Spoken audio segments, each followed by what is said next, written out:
بیت المال کا نظام ہوتا ہے الحمدللہ ہمارے یہاں. تو اگر بیت المال کا نظام ہوتا ہے تو رمضان میں خاص کر کے میٹنگ بلائی جاتی ہے، ممبران رہتے ہیں، کچھ خاص افراد بھی رہتے ہیں کہ اس کو کیسے آگے بڑھایا جائے.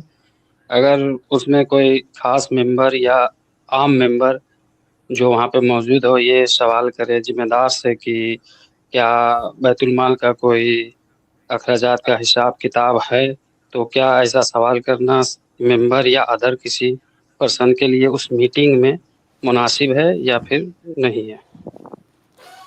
دیکھیے، ان چیزوں کا تعلق انتظامی امور سے ہے.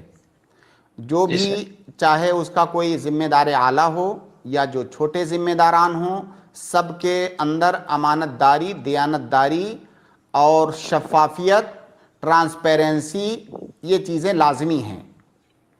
اب جی سر. ظاہر ہے وہ جو بیت المال ہے اس کا کوئی نظام ہوگا کہ ماہانہ ہم حساب کریں گے، لوگوں کے سامنے پیش کریں گے، یا 6 مہینے پر ہم حساب کر کے سب کو بتائیں گے، یا جب سال ختم ہوگا تو سال کے آخر میں پورے سال کا حساب کر کے جتنے بھی اس کے اعضاء ہیں، ممبران ہیں، سب کے سامنے پیش کریں گے. اور اس کا مقصد ہوتا ہے ٹرانسپیرنسی.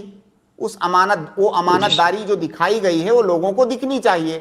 تو اگر اس مقصد سے کوئی سوال کر رہا ہے اور وہاں پر ایسا نظام موجود ہے کہ سوال کرنے کی اجازت ہے، سوال کی گنجائش ہے، تو بالکل اسے سوال کرنا چاہیے.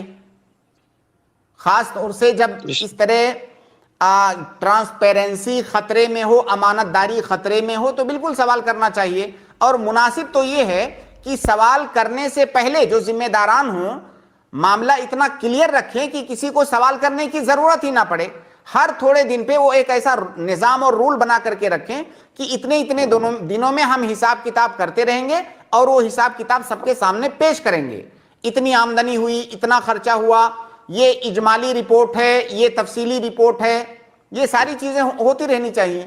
لیکن ایسا کوئی جی نظام سر. ہونا چاہیے کہ وہ امانت داری اس پورے گاؤں کے لوگوں کو، ممبران کو، سب کو دکھے.